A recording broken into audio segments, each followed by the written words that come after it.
Holy shit, is he? Okay, hello, and welcome to Zabby's Garage. Today, I'm going to be installing a timing chain kit from Toy Tune, an aluminum valve cover, not a nail file, but new valve stem seals, and microphone's 2011 Mini Cooper S. Okay, so we're going to be removing the valve cover. There's a bunch of 10 mils around, and then 8 mil down in the back for the ground to the ECU and the coils. We're going to remove the intake assembly to get that out of the way. We need to take this whole U-brace off the front here, and then eventually we're going to need to raise the motor with the jack and undo the motor mount so we can lower it. So we're going to start by removing intake and valve cover and the U-brace.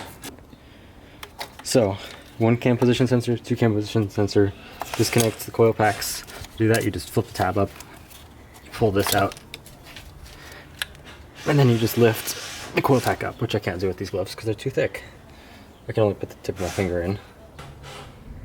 Okay, so I've undone all the bolts. So we can do this lift. See, real steamy still. Everything's real hot. We just drove this car. Ugh. I'll look at the PCV on this valve cover in a little bit.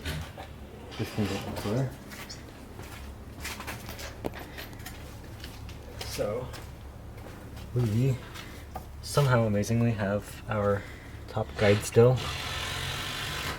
Honestly, not too terrible under here. I've seen worse. Okay, so we've got the car off the grounds, put it on jack stands, and I'm going to be taking off the wheel so I can have access to the crank bolts and some of the accessories. So we're going to take off the wheel. Okay, so once you have the wheel off, you're going to have to take the fender liner off. If you come in here, you'll see this car's already missing half the fender liner because the tires are a little too tall. So it still has the back half. Front half is missing because normally it blocks here. Sometimes you can get away with just folding this back, but because we're going to be actually working in here for a little bit, you don't really want to just fold it back. Like, we'll actually want to remove this. So you got a Phillips screwdriver and a flathead, and you can undo the clips, which I can't even see where they are now. There's a hole there and some others. But yeah. So here's where we're at. I have removed the charge pipe from here. It goes like this, runs from here down into the front intercooler, in which there's a hose clamp at the bottom. You'll see it from the bottom. So now what we have to do is we have to remove the dipstick, we have to remove the intake manifold, and then after that we're going to undo the accessory belt through right here, and we will raise the engine. So you want to make sure you remove dipstick. I'm going to put it up here for now. You'll probably want to put on something cleaner than this. Actually wipe it after. It is 5 13 mil bolts for the intake manifold. 1, 2, 3, 4, and 5. There'll be one at the bottom. Hopefully whoever worked on your car last removed it and never put it back, because that bolt sucks. It's pointless. Please don't put it back. Okay, so what we're going to do now is we're going to drain the oil to make it easier. I've already disconnected our Vanoss solenoids, and I want to remove them, but I need to drain the oil. Try and get all the oil out the engine, so it's less likely to spill up here. So we're going to put our trusty catch pan. We've got an H8 hex socket, and we're going to use that on our oil pan. You know, it would help if we open this. It would. A little bit. Just a tiny bit. Slightly important. Slight. Not that much, but. In the case of this, I'll inspect the guides as we take it out, but I am most likely going to remove the oil pan just to make sure there's no plastic guides in there.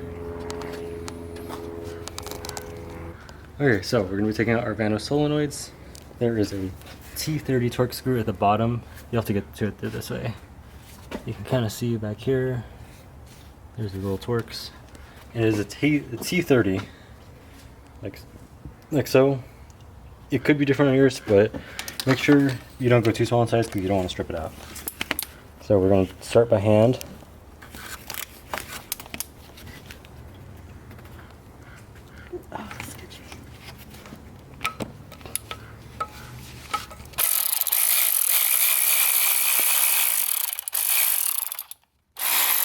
So, see, we have our little T30 Torx. That was kind of sketchy, it didn't really want to come out. Keep it with the Vanoss solenoid when you get it out. So I'm going to put it here temporarily. Let me stop the video. Anyway. So we have our bolt out for the Vanoss solenoid. We're going to twist it and pull out like so.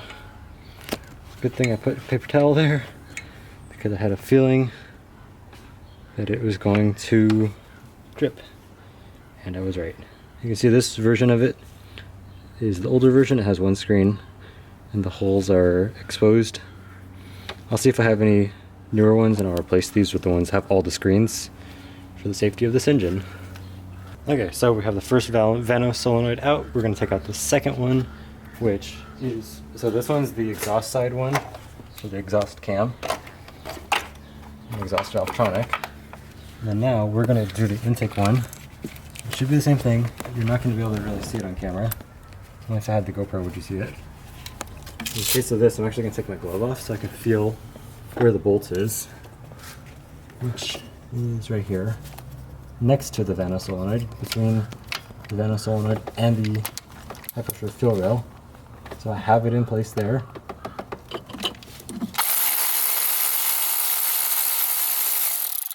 So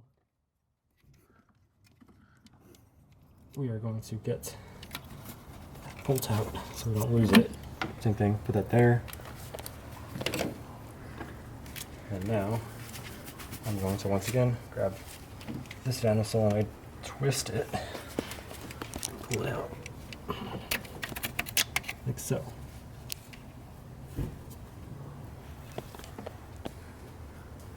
And here we are. This is the intake Vanoss solenoid, just dumping oil on me. Cool. Okay, so we have our motor mounts removed. We have released the tensioner, so we have removed the belt. So we removed the motor mounts. Both Vanoss solenoids are out of the car.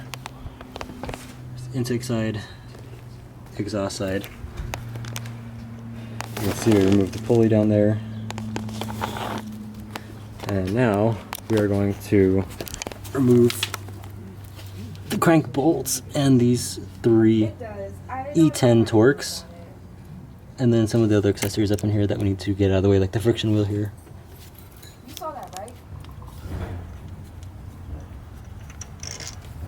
Okay, so when you see a bolt like, I got it. When you see a bolt like this is the original crankshaft hub bolt. This means timing was never done on this engine before.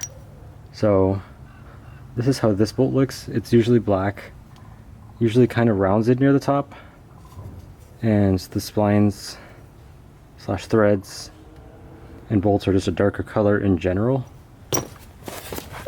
If we come to our new kit, this rule applies to all of the second gen minis, as far as I'm aware, at least with the N12 through N18 engine. Come to the kit here, and you look at the new bolt, you'll see that it is silver all the way through. And the head of the bolt is a little bit different, but it's a silver bolt. This is some kind of aluminum, maybe stretch bolt. The other one appears to be some kind of steel bolt, in which they have a different torque spec, if I remember right. These were plus 90, and the new one is plus 180. Okay, so we've undone the crank bolts. We've undone the big, in my case, 27 mil timing chain tensioner bolts, like so. Here we go, our big 27 mil. So now we need to undo the cam gears, aka the Valvetronic gears. Sorry, the Vanoss gears. So I have my E14 E-Torx we have a 3/8 ratchet, and weird breaker bar because I don't have a longer one. What we're going to do is we're going to put it on here, and you keep spinning it until you get going like that, like so. And you can see here I just spin the cams instead. But what I'm going to do is I'm going to go forward a little bit. Ignore that, it's because there's no tension. So what we're going to do is we're going to have to drop the cam lock tools in because I'm just spinning it. Or what you do, which I'll actually show you guys instead, is need a big one for this. That'll be fine. What you can do is you can get an adjustable wrench. You can put it right here. You can put it on any of the other ones. You can put it right here, like so. Make sure it's good and tight. You don't want to damage the cam. Then what you do is you need to leverage in a way like so, because essentially you want to be like plankton, where you're controlling the things. Plan.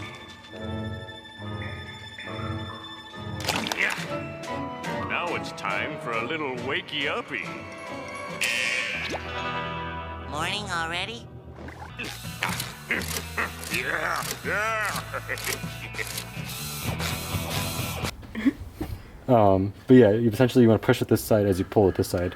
Normally I use a longer wrench. Hand me that pipe right there, actually. Hello, you're coming. Howdy. So you slide this over here like so, and you do the plankton thing, and you just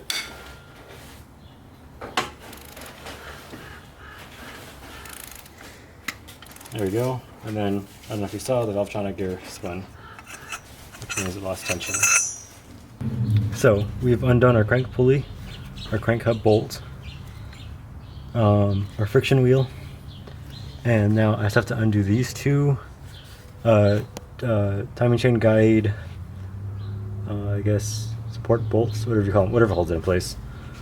So we gotta get those out. And I already undid the one at the top, right down in here. I already took that one out. Make sure you hold the chain when you remove it, so the chain doesn't fall into the engine, into the crankcase. Okay, so we removed the timing chain and the guides. What I did is, as you guys saw, I had the wrench holding the chain. Once you remove the crank hub from the center, like so, this goes in here like this. When you pull this out, then the bottom sprocket will come out. And once that hub has been pulled out, you can lift the whole assembly like so. And as you guys can see, although it is very discolored, and it is cracked right here, it is not. Oh, it is broken.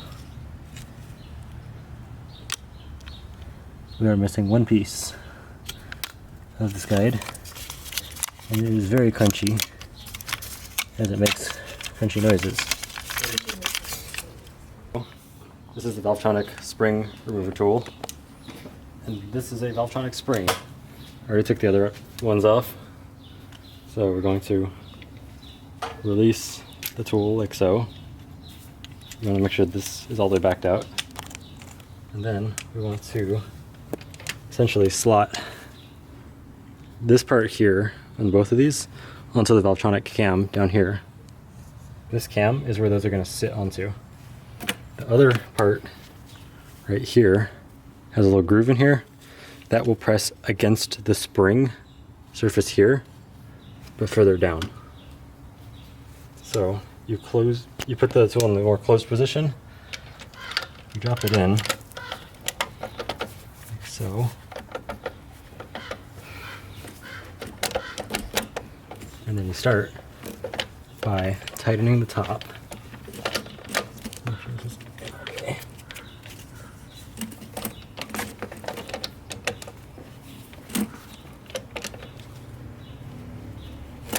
Tighten the top here. Once it's here, look.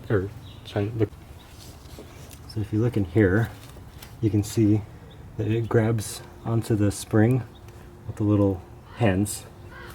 It grabs that, you tighten that, and then same thing when you release it. Releases like so, and then you can lift the tool. But you tighten it like so.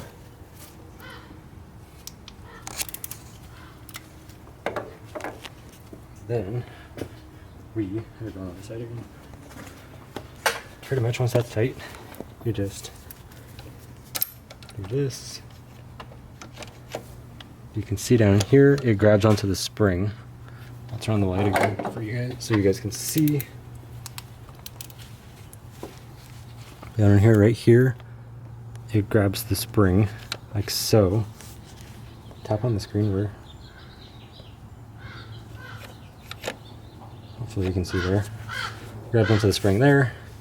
That's where we pull down, we lock that, which releases the spring's tension.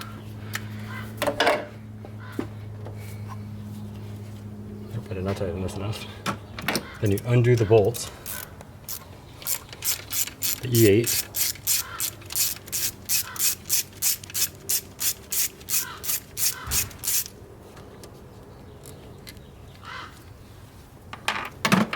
And now you just wiggle it out.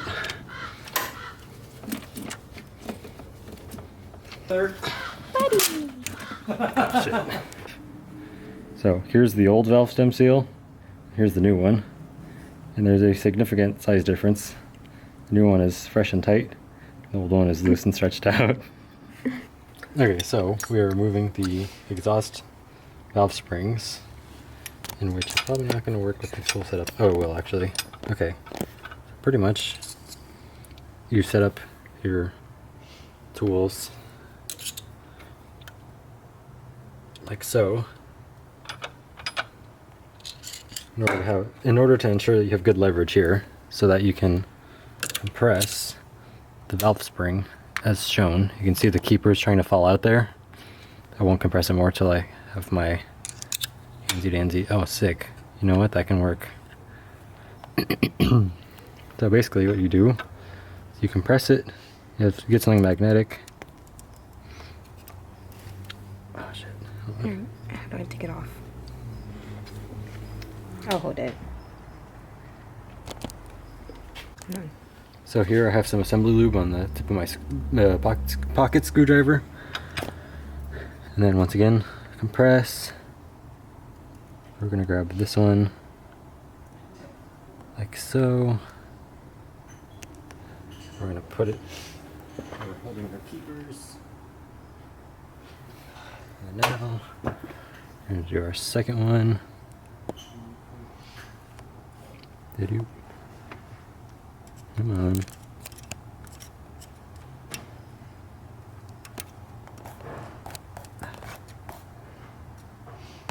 There we go. I have our second keeper out. Once again, don't lose these. And now, pocket screwdriver can go up here.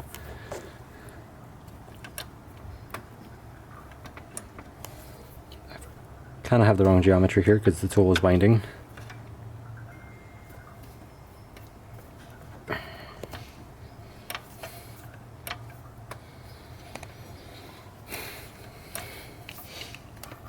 This is where you have to get used to fine-tuning where you want the tool, because now, there we go. Kind of one way to get it off, not the best. I will have to adjust that. But now your valve spring, your retainer will come out. And now you get your needle nose pliers. Hopefully you have something better than these.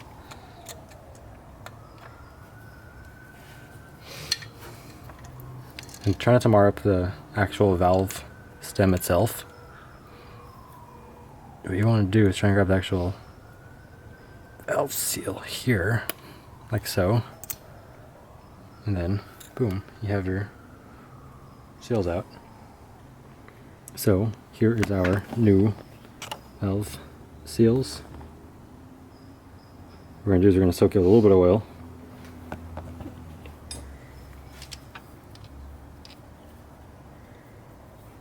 So,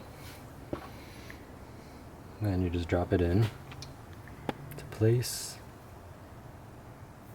like so. And the new ones, if your old ones are worn out, will go in much more firmly. It'll have a nice pop into place, almost a click. And then now you reassemble, or you drop your valve spring and retainer in. Because now I can more easily get the tool on there, like so. That's pretty good, right there.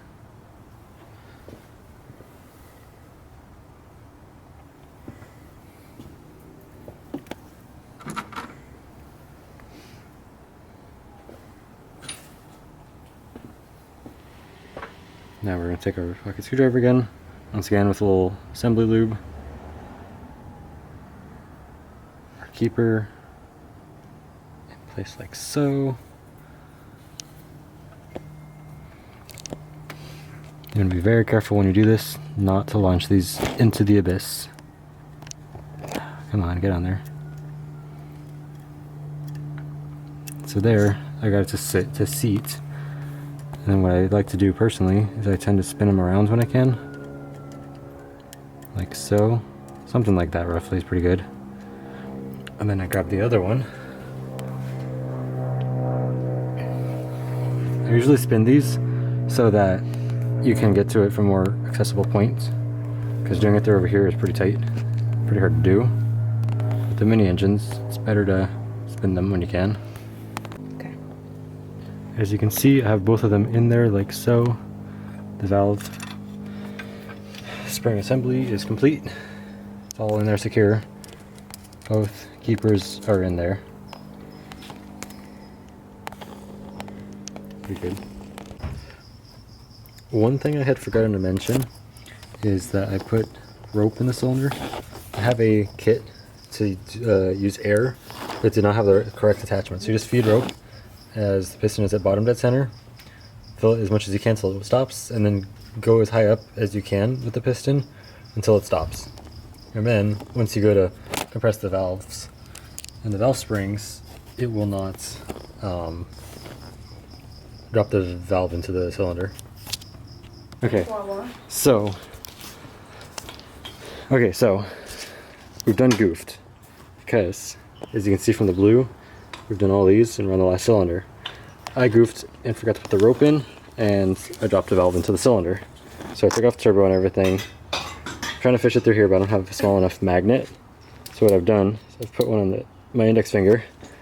We're gonna see if we can fish it closer to the position.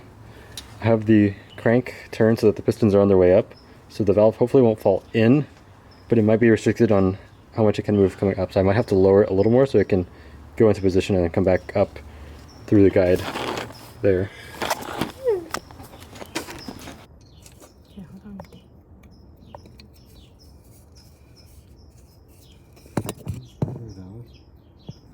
It's like kind of coming this way a bit. Come on.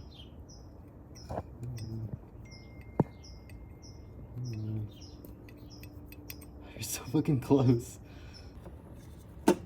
Shit. Yeah, I'm lifting out the tool with the magnet. More magnets on it, maybe? That was all I have. Oopsies. Oh, it's so fucking close.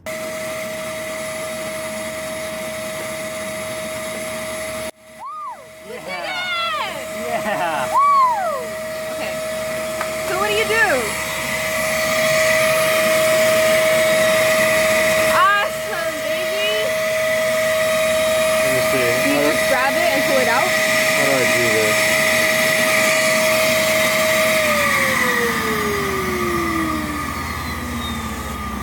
Holy shit! Awesome! Okay, so we have successfully knackered our mistake.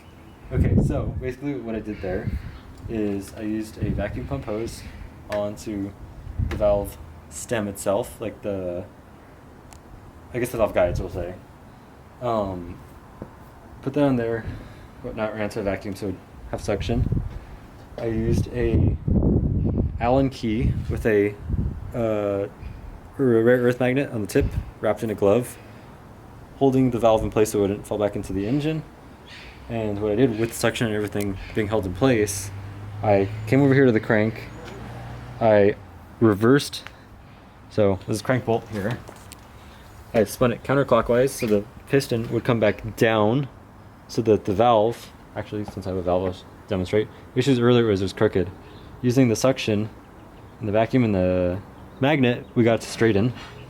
I released it so that this can straighten more, and then I spun the crank clockwise so that the piston would go back up, and it pushed the valve easily back into the head, and once it got halfway, the vacuum cleaner pretty much sucked it up into place. Shout out Oric, just kidding, but sponsor me? No? Anyways, back to where we were 24 hours ago. We have our rope in the cylinder now, and I've spun the engine clockwise so that the piston's coming up till there's no more room for it to come up because it's hit the rope, and then the valves are sitting like this. So we should be good to finish our last 4 valve seals and such. Okay, so here I have the turbo in which we are taking it apart.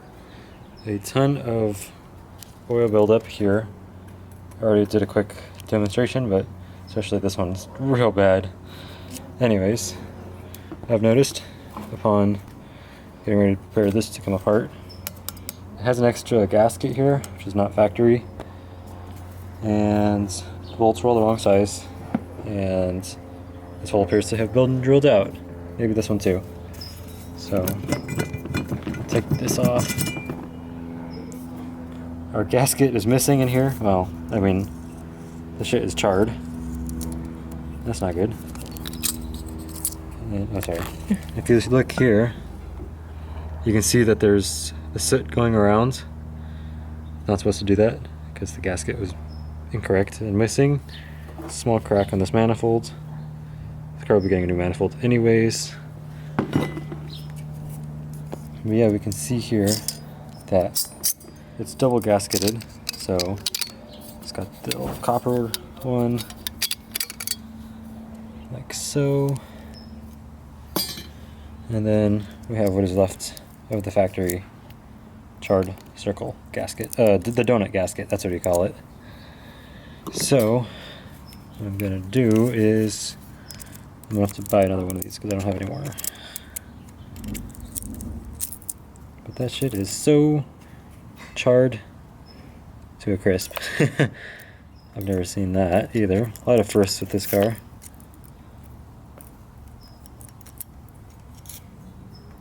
See how crispy this is? Normally it's like soft and bendable. Not bendable, but kinda. Anyways, I'll clean that up after. This is bad to have. It's not supposed to be crispy, it's supposed to be in a circle.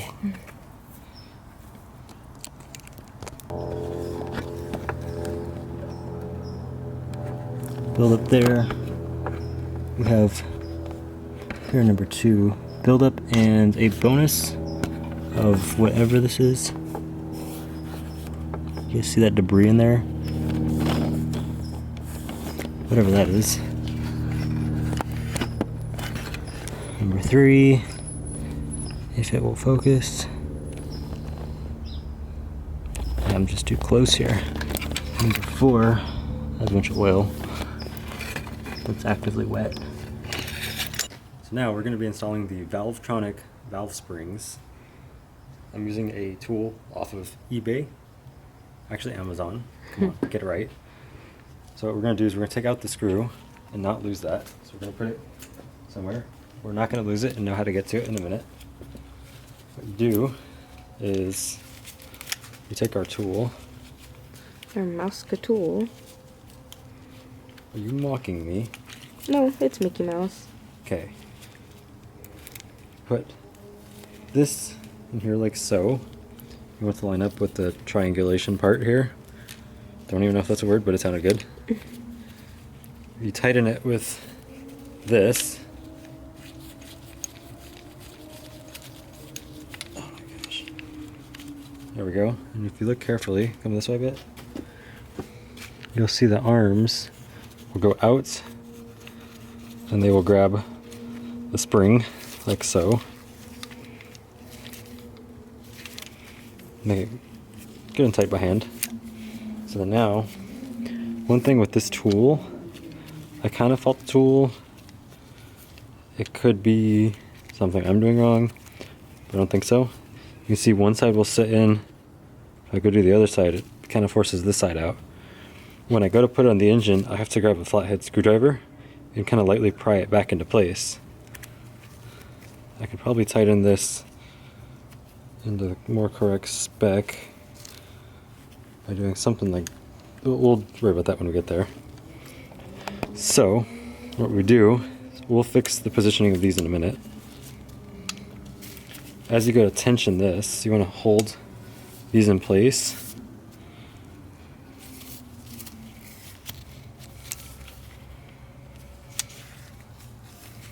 Okay, so you want to hold these in place so they get to the base where you have tension in the tool and in the spring, but it also stays in place. If you release it, like, well, of course now I won't do it, but if you release it, they'll pop out.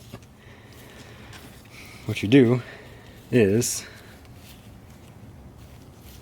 flip your tool over. Remember to keep tension on it.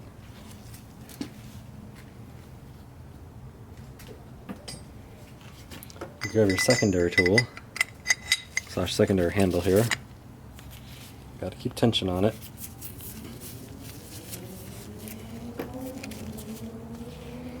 And now, I just use my side because this tool kind of sucks, but you pretty much just have to force them apart from each other like this to get this little locking tab over this lip here. So,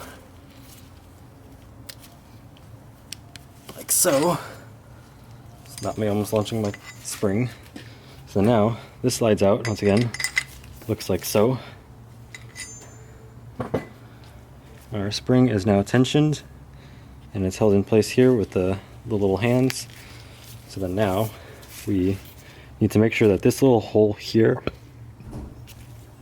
goes towards the back of the engine here, where the little hole is for the Torx, the E-Torx bolt. And you're going to line this up and you're going to slide the actual spring here into the area it's supposed to go.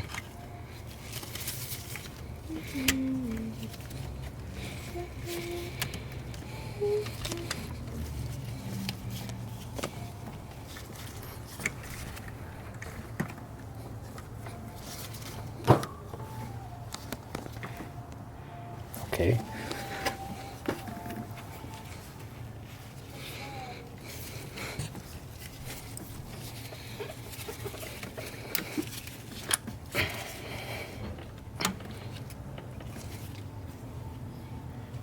And what I do is I kind of use the screwdriver a bit as a cheater device to help get it into place.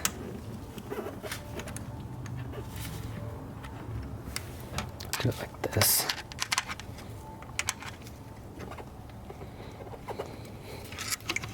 Okay, kind of like that. And then now we have to make sure, I really don't think I can show this on camera, but on the rockers, if you look here, there's grooves right here. Essentially, what you're doing is, on the one in the back, you're essentially getting this arm here to sit and slot in kind of like so. You want to have the arch in the tool flush with the Valvetronic cam here. That's where my pinky is. It's using a cheap tool like this. This is considered close enough.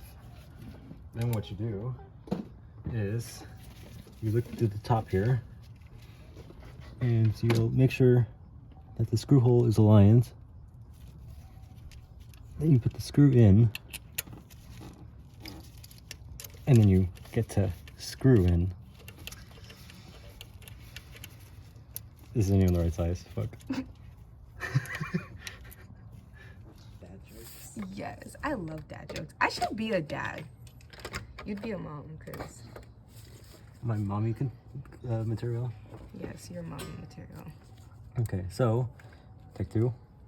you get to screwing With the right screw. again. Right one this time. And you thread it in by hand. You make sure everything is good and happy in life. You make sure you communicate with your tools. And then you torque it. Torquing it on the dinosaur. Oh, jeez. It's 10 Newton meters, what we're doing, because we're cool like that.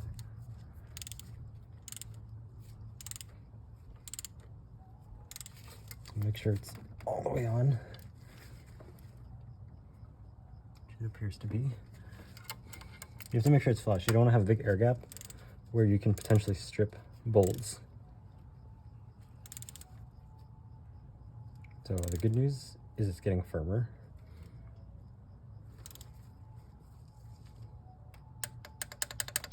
Okay, that's torqued to 10 Newton meters.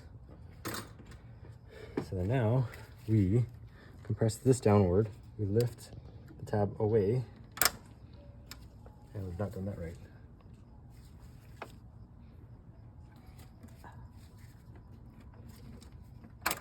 So sometimes that will happen, especially if you have a cheap tool like me, and a tool that is being used for this video and getting returned.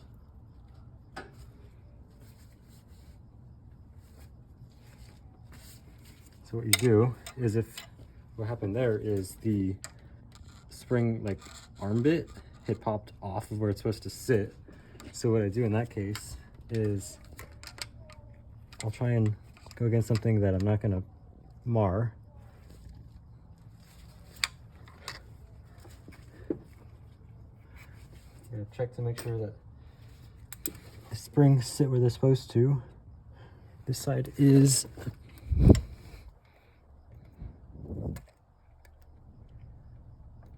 I can't see what this side's doing, but what I'm going to do is, as I release this tool, I'm going to tension it a bit.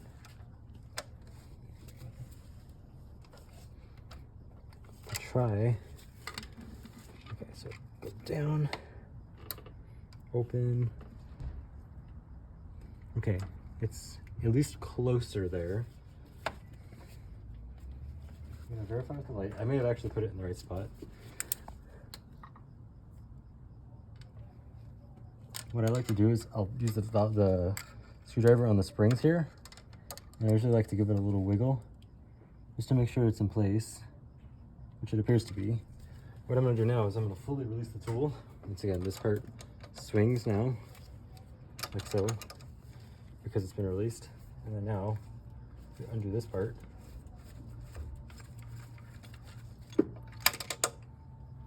Voila.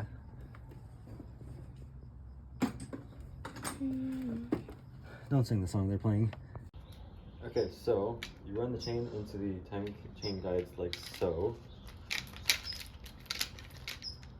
You can position the arms as needed, depending on how much room you need. So if you need it like so, quote unquote lock it like so on one side. And what you do is you get your sprocket. You want to let it hang like so. Now you can just carry it like so. That makes a wonderful house decoration. It does. That's why I'm going to be selling these for $29.95. But wait, if you call today, you can get it all years for just $19.95. So call now. This expire offers in 5 minutes. Anyways. This piece of art could be on your wall for just $19.95. Remember to call now. Okay, so you take your beautiful wall decor piece and you feed it down into the crankcase, like the timing set area. Goes down, down, down, and then somewhere right about down here. Oh, shit, I forgot to grab the screwdriver. What's this? What you want to do is grab some kind of long tool so that if you drop the chain, it will not fall, the whole chain won't fall in. So what you do is you realize that you've forgotten half your parts. I'll be right back. Okay, so we have our timing set here. It's a little tool that we're gonna use to not drop it into the abyss. You're gonna feed it down until you see the sprocket come out through right here.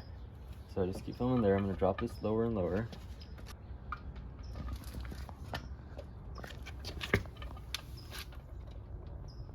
Okay, so we got a sprocket in sight here.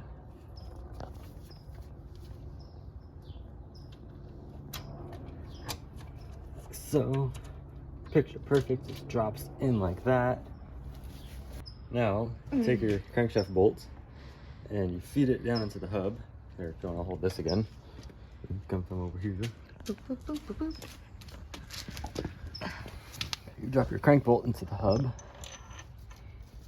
and you start spinning it, tighten it.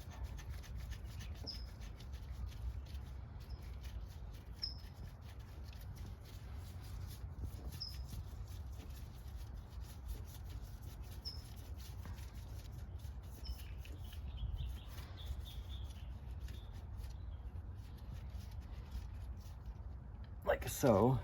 And you want to make sure you have your crank pin in already. I think I showed that before.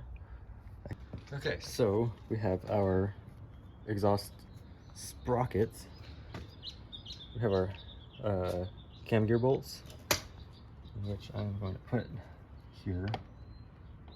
One of them. The other one go here.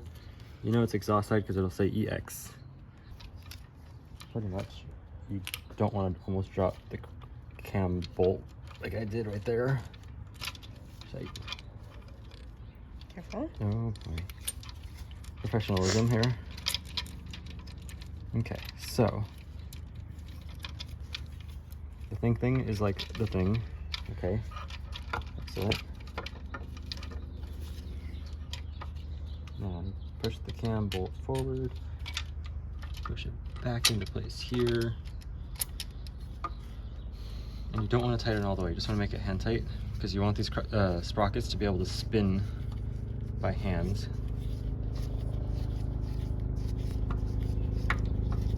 So I always tend to wiggle it a bit just to see how tight it is. Like so. At the same time, you do want it to be able to sit on here and spin as needed. So we have our intake sprocket here. We are going to do the same deal. So, bolt. Not the bolt can wait a minute while we align this all up.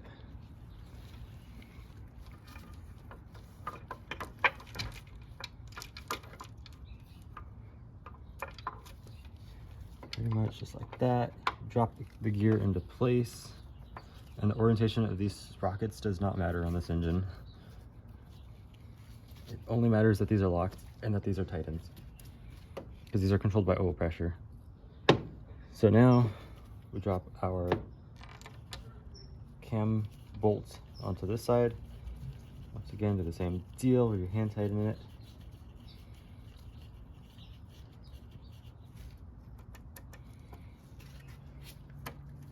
And like I said, I'm trying not to make them too tight because I do need to spin the cams to the correct orientation. So now these are on there enough. There, that's good enough. I'm gonna drop our cam locks on, and then I'll see you guys then. Okay, so we have our Schweben timing toolkit here. 2 pieces, 3 bolts. I've also just realized that I haven't even rotated the cams into the correct orientation yet, so I'm gonna do that now.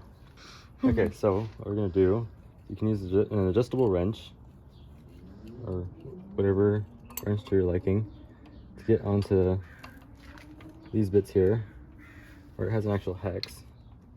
And you can see because I'm spinning the sprockets, it's not what I want. So what I'm going to do, back off a little bit, because although when you go to time it, it'll slip. Yeah, let's just see. Well, you can stop filming. Okay, so I managed to loosen this more, so the sprocket's pretty much off. So I can spin the cam freely like so that it doesn't interfere with what we're doing there. And ideally the writing will be up here. So the ideal point will be like right here. The issue is because of compression, it's gonna want to spin the cam. So you're gonna have to drop the tool in carefully.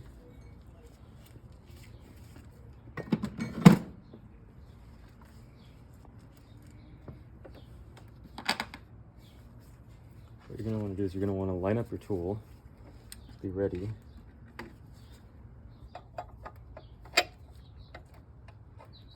Issue. Okay, one trick I have is I'll position the cam a little before it wants to rotate into place.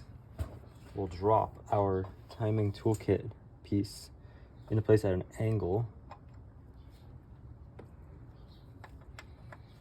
like so, and then you let the camera rotate that tiny bit, in which now it is the correct orientation.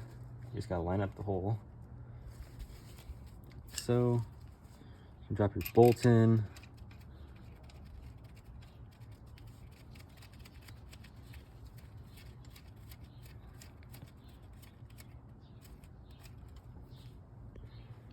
And now we grab our other piece of the toolkit.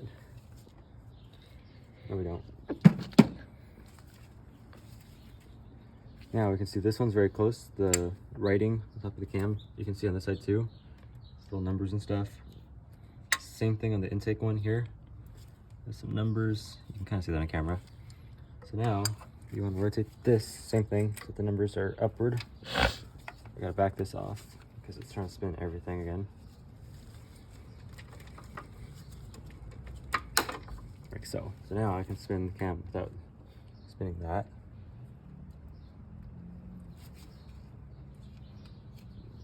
Okay, along the lines of that. Now we drop our toolkit in with the Schraben writing away, because this is going to connect into here, and this bolt will connect in the back. So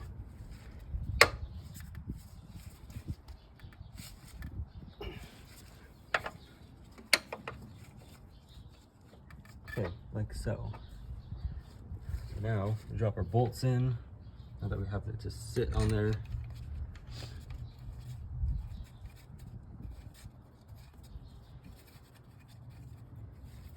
I highly advise getting this kit.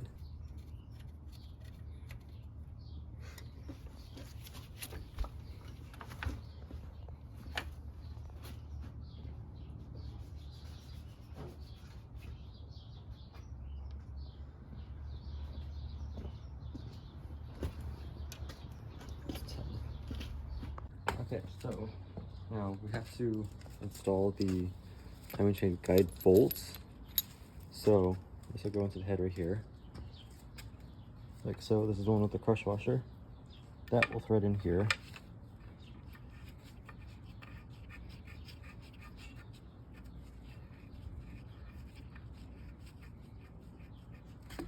Let's do it lightly for now.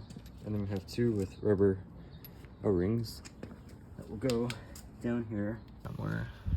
Okay, so we can see there's a hole here and a hole here. Ignore all the zip ties. Tire rubbed through a bunch of the wiring. I just secure it. So you just want to thread them in.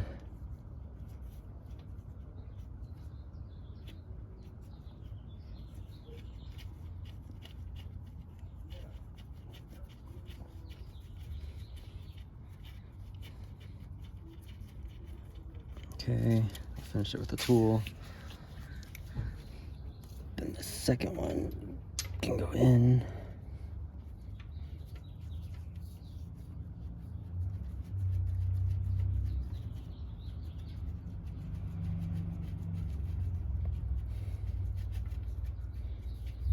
Okay, now use our bit of tool to help make this easier. It's like a tiny bit more leverage. I'm gonna be like every YouTube video ever in block view with my elbow. But the good news is we're not on a catastrophic, crucial step.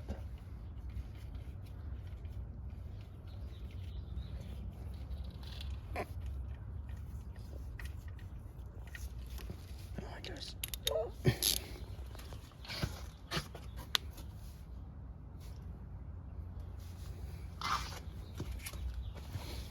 Now, for torque spec, you just make it firm. I know this it's our spec for these, but who's gonna bother?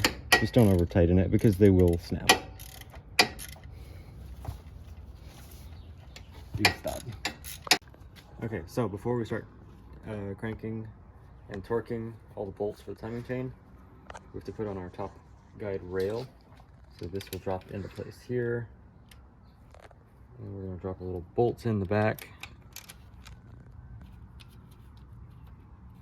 Like so. Just got to get them in by hand, and then we'll tighten them with a tool. It's beautiful seeing some brand new guide rails that aren't dark orange like they usually are. Once again, as always, be gentle and please don't drop anything into the engine because you will have to pull the oil pan and it's just extra work. Ideally, you would pull the oil pan for this kind of job just to make sure that there's no broken guide. So we're going to do 10 Newton meters. I'm going to do both before I hit the torque value. Okay. Cool. Okay, those are torqued in place. Okay, so we are going to torque the crankshaft bolt now. It's 50 Newton meters, which would be 36.8 foot-pounds. That's what we have selected here. So now, remember you have your crank pin in, make sure your top sets are good. You have your guide rails, your other bolts are secure. Okay, so now those are secure. So then now we go on here to the crank bolt.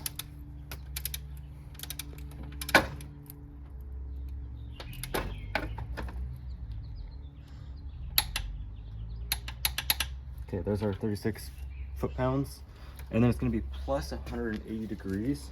So now I am going to, why the fuck did I grab that?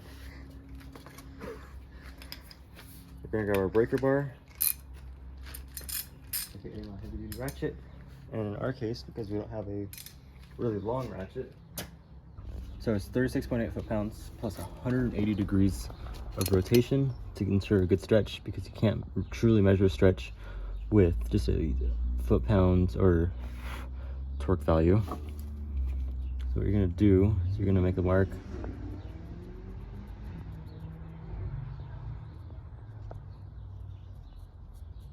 roughly like so. God damn. Get motherfucker hungry. Ooh, such a straight line. It's such a bad line, but you know what? We won't talk about that. It is bad. We're gonna make it like, actually, hold on. You should be using the angle tool. I have an angle tool or a torque wrench that is angled, but you always want to make sure you measure with the actual paint marks too, in my opinion, because I've had a torque wrench be inaccurate with me once when trying to give me angle. Okay, so on that mark, yeah, when that goes to the bottom. Cool. So now we are going to rotate this into the abyss. Oh, this is dumb. Oh, that was Biggie.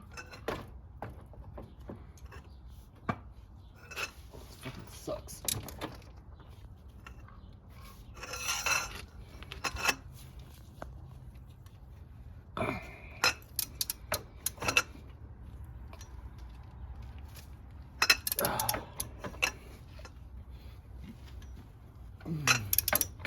We're gonna mute this part of the video. I always like to support what I'm torquing like so, just to make sure it doesn't spin or slip off. We got about 70 degrees to go.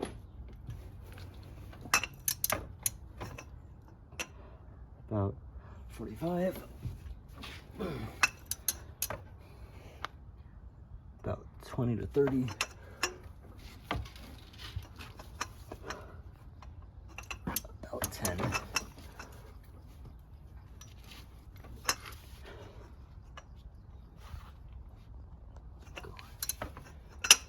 3 degrees more. Okay.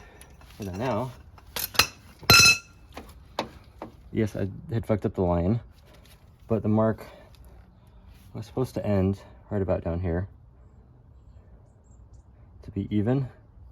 So it's like 2 to 3 degrees ish off, maybe 5. But that's pretty good.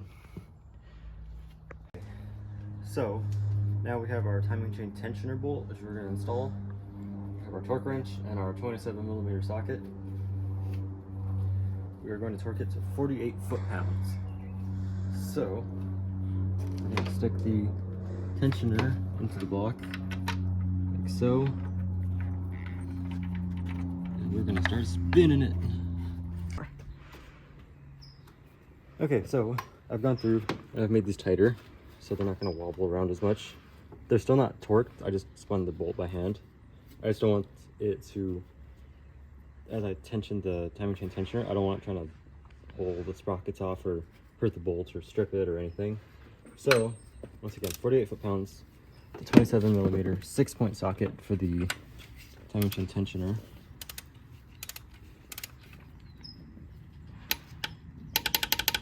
Okay, that is torqued to 48 foot-pounds. So we've done the crank bolt, we've done our timing chain tensioner, and then now we have to do the cam sprockets here. So we're going to do that now. Okay, so we're going to torque the cam sprockets. We're going to do the intake side first and then the exhaust side. And we're going to start with, so both of these same torque specs, 15 foot-pounds, 15 foot-pounds. So it'll be 15, 180, 15, 180.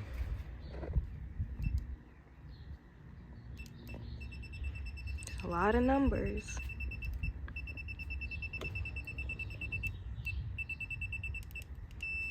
Okay, so we have our torque wrench set for 15 foot-pounds.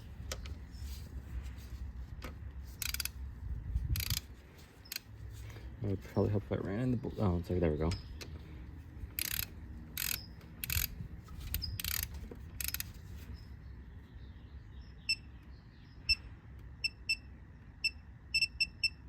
Okay, 15. I'll mark this one. Well, actually, no, because I need to torque that one first.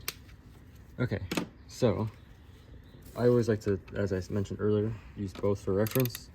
So we're gonna start 180 degrees.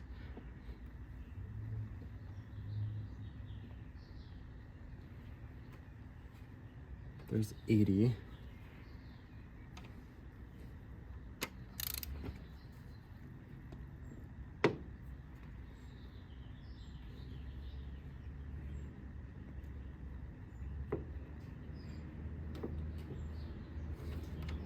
I always like to visually check. So we're pretty much on pace here for that 180.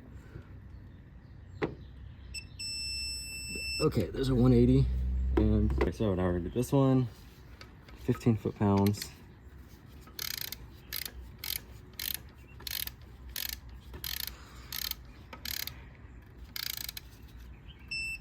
Oop, get hair over.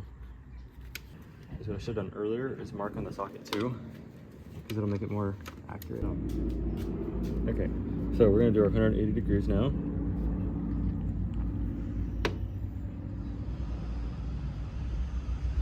You always want to have your visual marks. I cannot stress that enough. Some people just trust the tools. Okay, we're at 90. Visually, we are pretty much at 90.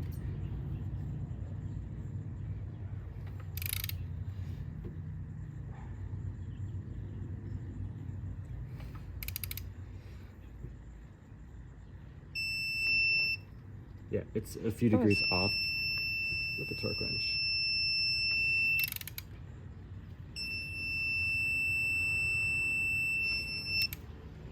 Okay, cool. That is now torqued. Okay, so now we've successfully timed the engine. We need to take out the crank lock and the cam locks. With the new valve cover, you have to make sure you transfer over the screws and gaskets from the center.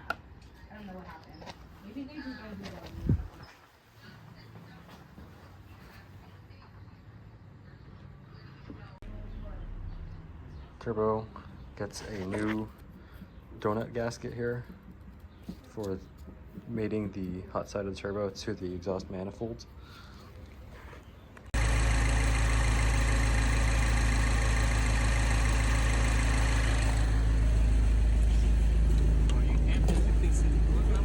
What? Can't physically see the coolant level? What do you mean?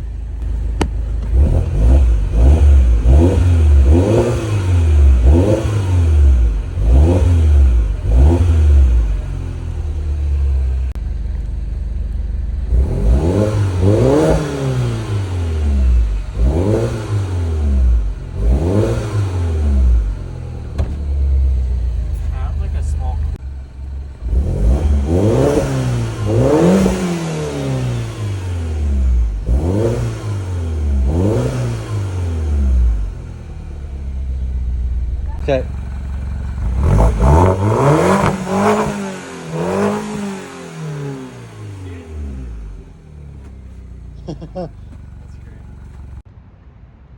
Well, I hope you guys enjoyed the video. I totally realized I never filmed an outro for said video, so you have my car in the background for this.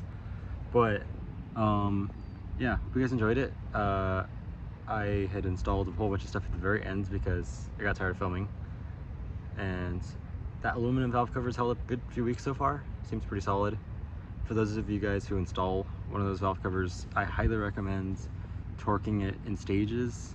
You do crisscross and then do one stage, the next stage, keep going over and over and over and over. Don't worry about over tightening it or trying to get it snug. You just have to do it consistently over and over because it's going to keep torquing down in stages. I normally, for valve covers, have to do a lot of stages, and yeah, it takes a while, but in the end it won't leak. You don't have to add RTV or anything like that, and yeah, so there's that. Timing chain ran well. I turned it over by hand. I forgot to tell you guys that in the video. Make sure you guys turn it over a few times by hand. Sometimes I do it without turning it over, but in that video I turned it over. Another thing I had done is off camera, I walnut blasted the exhaust ports. The intake ports were still pretty good, but the exhaust ones had a lot of carbon, as you saw in the video, and so I chose to walnut blast it, cleaned it up. It's all much better now, and I think that's pretty much it. I do recommend before you torque down, sorry, there's a security guy over here talking to someone. Before you torque down anything or even install the cam gears, I highly recommend locking down the cams and the crank first. Do that first, and then it'll be much easier for you to do the timing chain process. I did it in a kind of a weird order in the video. Still works fine, but instead of having to be trying to loosen the sprockets so that you can turn them by hand, if you just lock everything first, then put the sprockets on, you won't have any issues. It's just a simplicity's sake thing. I didn't do it wrong per se, just it's easier if you lock everything first. I didn't have everything locked first since I did do valve stem seals. If it was this timing chain, it would already have the locks and everything on there. That being said, thank you all for watching the video, and until next time, goodbye.